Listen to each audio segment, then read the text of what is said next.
Hello student, today I'm here to take you English class, and in this class we are going to discuss about our next topic, and that is punctuations.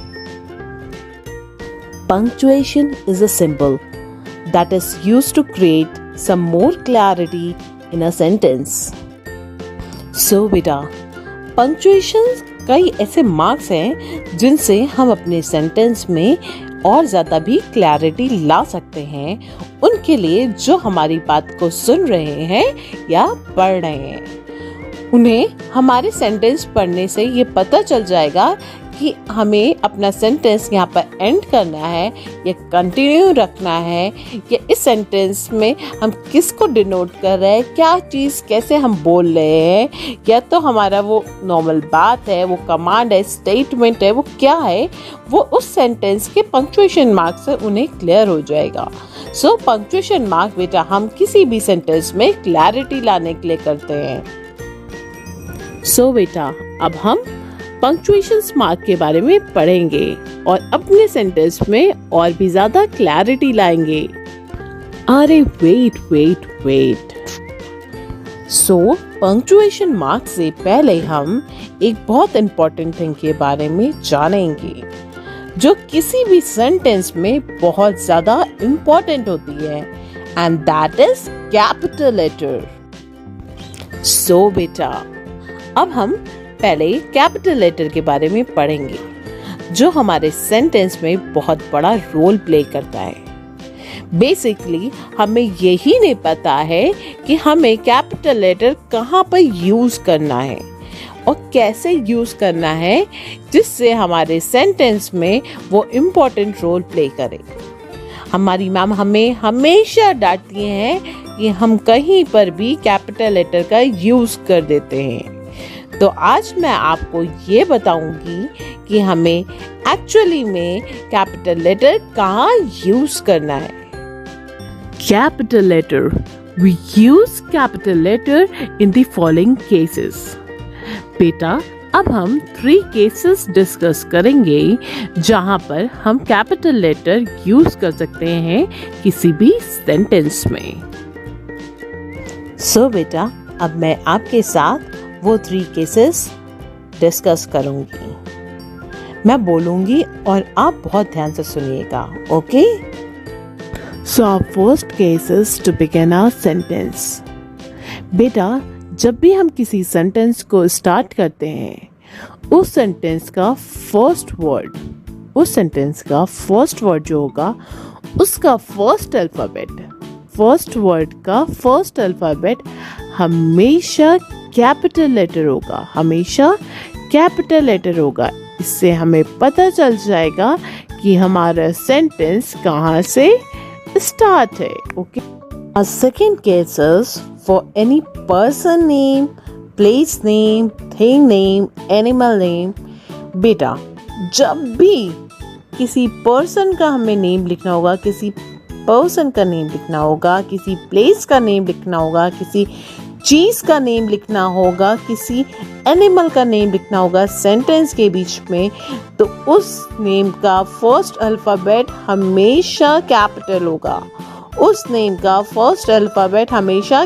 होगा। For example अगर आपने अपना कहीं पर name use करा है, किसी भी सेंटेंस में अपना नेम लिखा है, तो आपके नेम का फर्स्ट अल्फाबेट, आपका नेम किससे स्टार्ट होता है, उसका फर्स्ट अल्फाबेट हमेशा कैपिटल होगा।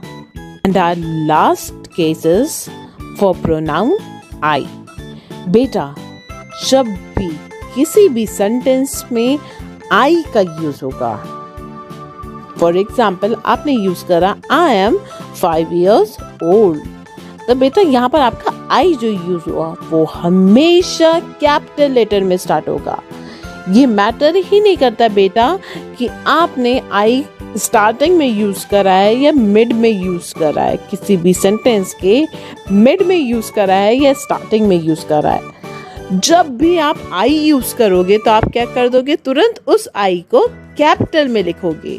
मैं ये नहीं बोल रही हूँ किसी वर्ड के बीच में आई आया और आपने उसको कैपिटल में कर दिया, नहीं, अगर आप सिंगल आई, खाली आई लिखोगे तो वो हमेशा कैपिटल लेटर में होगा. Okay, so now we are going to discuss some common punctuation marks. So our first punctuation mark is full stop, and full stop का साइन ऐसा होता है.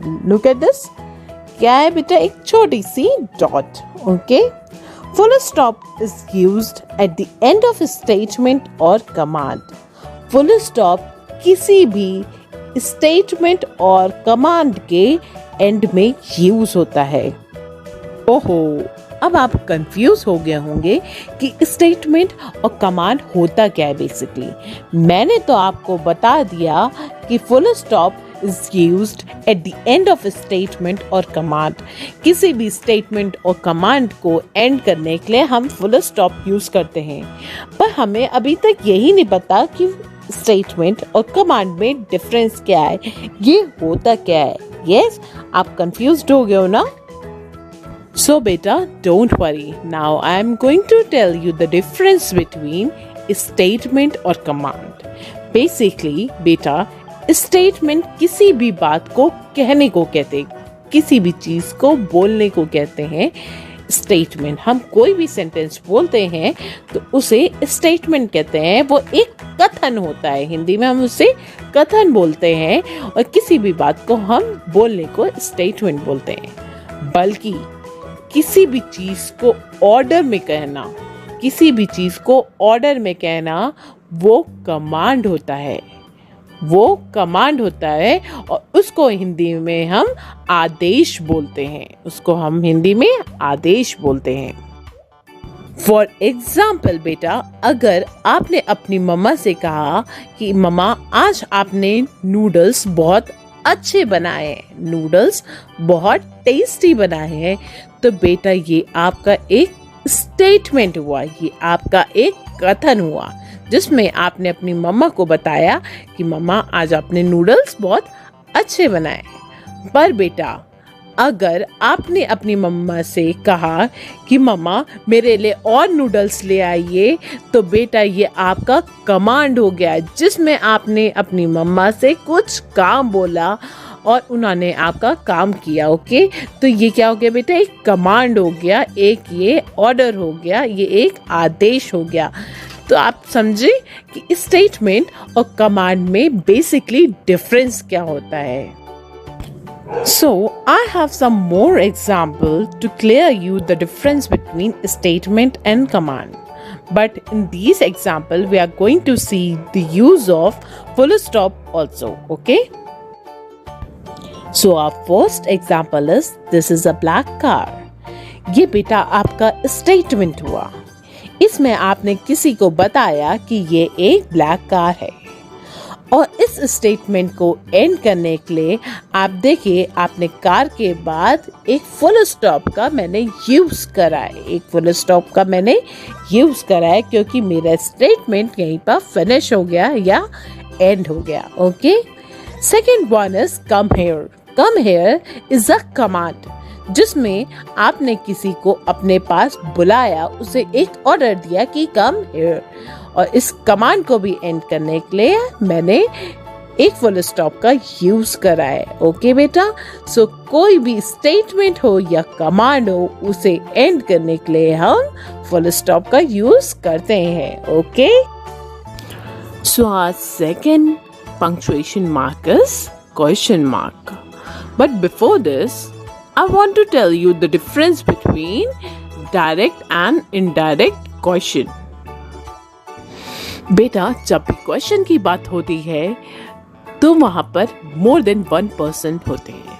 तो वहाँ पर मोर देन 1% होते हैं बिकॉज उसमें से एक क्वेश्चन बोलता है, दूसरा क्वेश्चन सुनता है. एक क्वेश्चन स्पीकर होता है, जो बोलता है उसको क्वेश्चन स्पीकर बोलते हैं, जो सुनता है उसको क्वेश्चन लिसनर बोलते हैं. ओके, सो अब जब भी क्वेश्चन की बात होगी तो हमें पता ही है कि वहाँ पर 1 से ज़्यादा पर्सन होंगे बिकॉज एक क्वेश्चन स्पीकर होगा, दूसरा क्वेश्चन लिसनर होगा. यस, ये क्वेश्चन 2 पार्ट्स में डिवाइड है।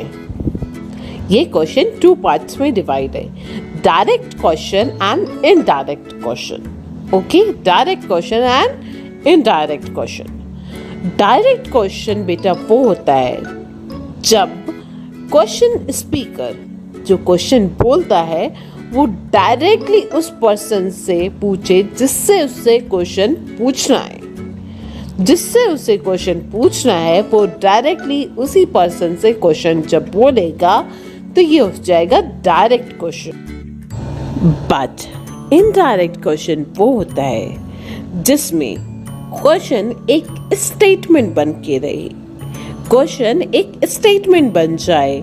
जब क्वेश्चन स्पीकर किसी थर्ड पर्सन को बताए कि मैंने उस सेकेंड पर्सन से ये क्वेश्चन पुट अप किया था, यहाँ पर बेटा आपका क्वेश्चन एक स्टेटमेंट बन जाएगा।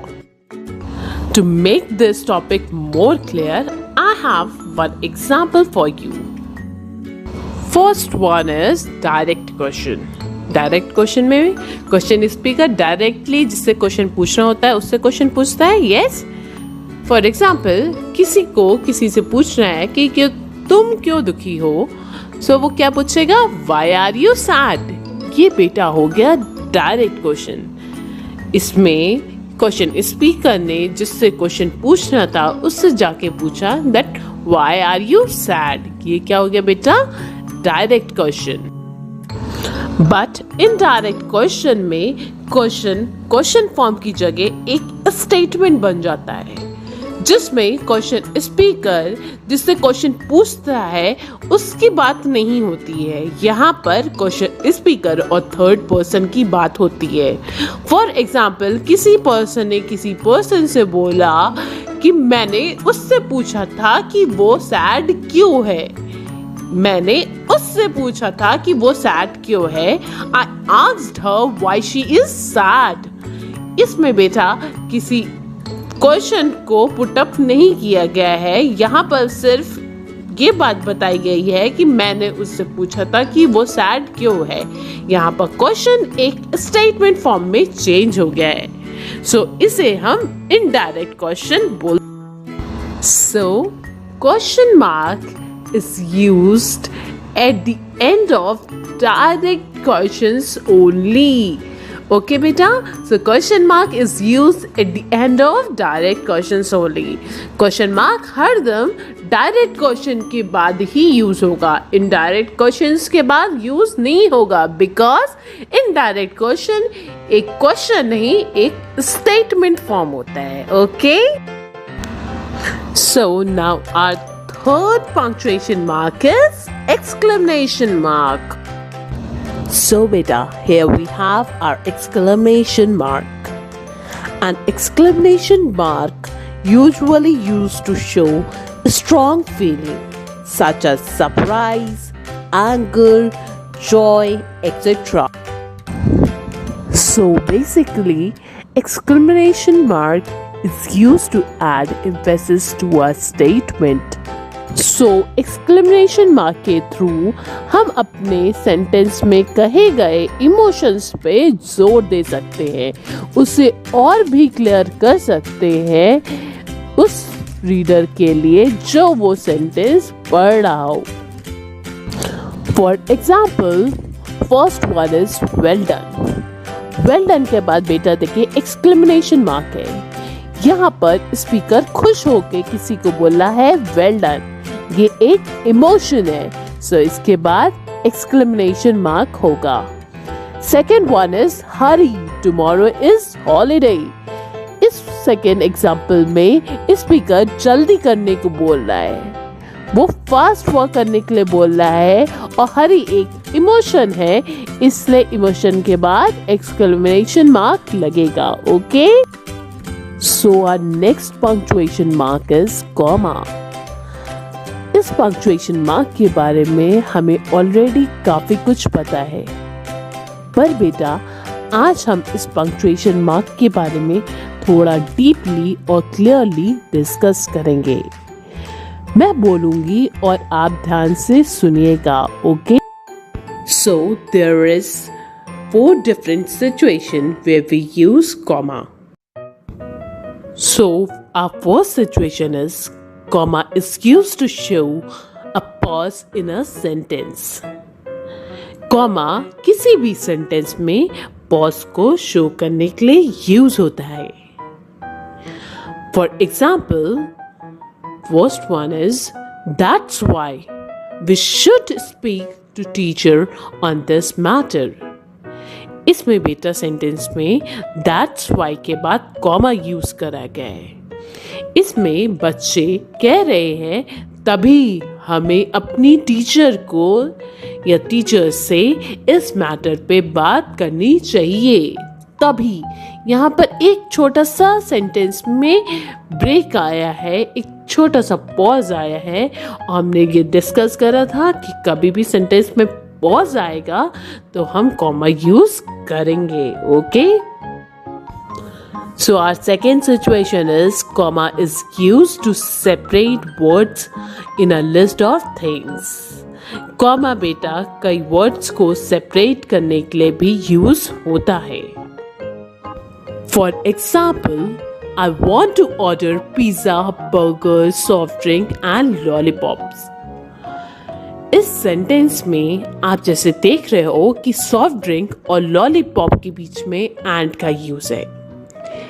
एंड का यूज करके हमने इन दोनों को सेपरेट कर दिया है. एंड का मतलब और सॉफ्ट ड्रिंक और लॉलीपॉप. बट बेटा हमारे लिए ये पॉसिबल नहीं है कि पिज़्ज़ा और बर्गर के बाद भी हम एंड यूज करें या बर्गर और सॉफ्ट ड्रिंक के बाद भी हम एंड यूज करें. अगर आप ऐसा करते हो तो आपका सेंटेंस गलत हो जाएगा. तो फिर क्वेश्चन ये उठता है कि अब हम इन्हें कैसे सेपरेट करें. तो as we know comma is used to separate words in a list of things. So, अब इन्हें सेपरेट करने के लिए हम कॉमा का यूज करेंगे और कॉमा यूज करने के बाद हम इस सेंटेंस में ये क्लियर कर देंगे कि हमें पिज़्ज़ा और बर्गर और सॉफ्ट ड्रिंक और लॉलीपॉप्स ऑर्डर करनी है. ओके, सो इसमें हम एंड की जगह एंड यूज करना यहाँ पर गलत होगा. अगर कई ऐसे वर्ड्स हैं तो आप लास्ट के वर्ड्स में एंड का यूज करोगे. लास्ट में जो होगा उसमें एंड का यूज करोगे. बट उससे पहले जब किसी को भी सेपरेट करना होगा तो आप कॉमा का यूज करोगे. Okay, so our third situation is comma is used to show what someone has said.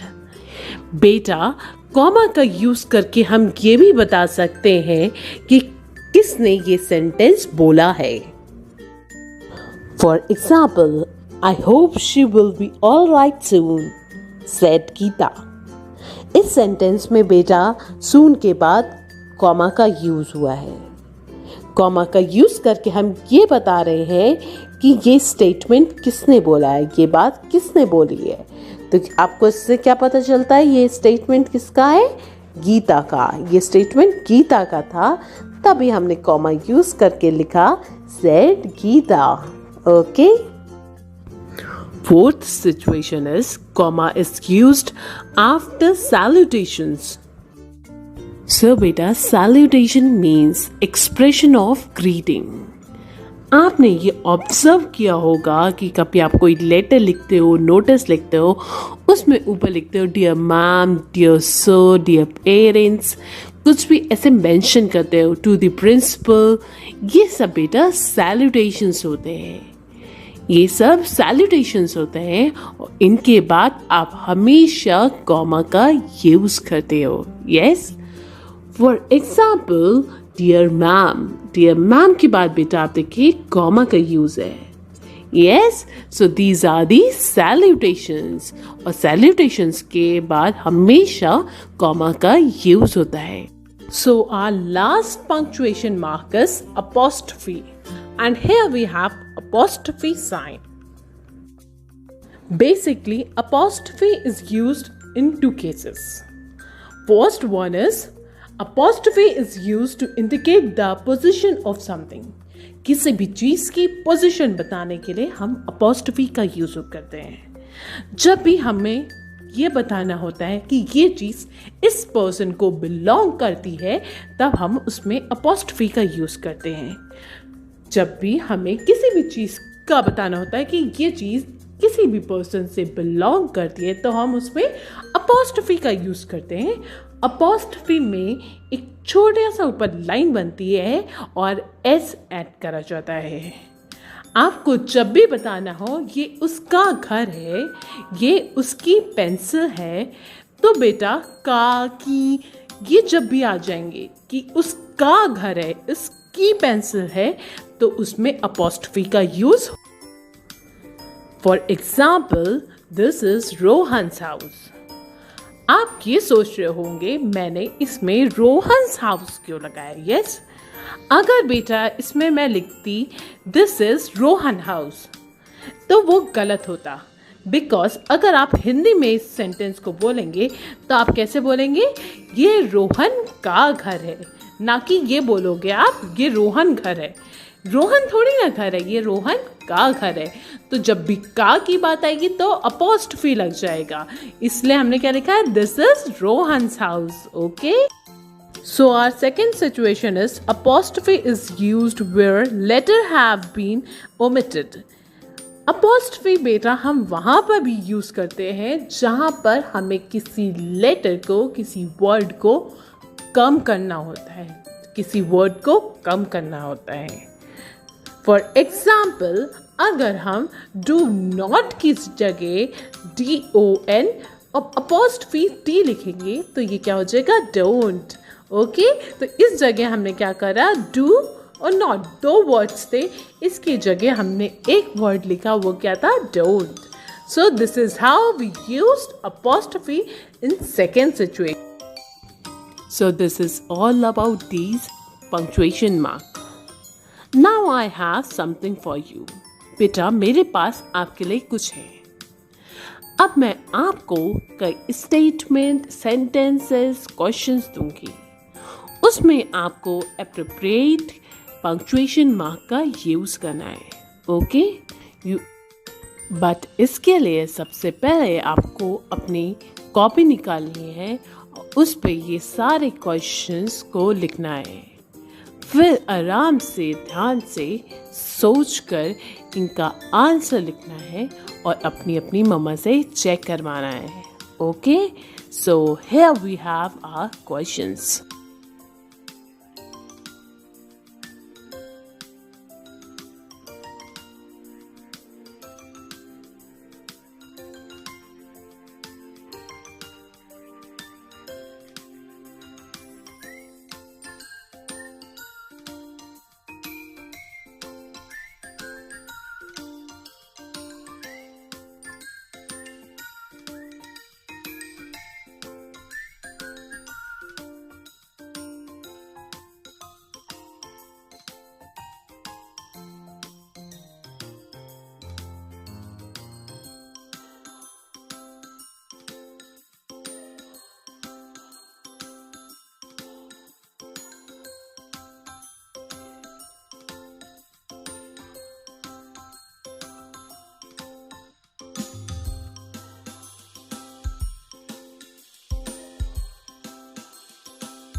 So this is all about this class.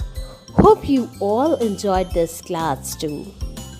Thank you for watching our video. Thank you.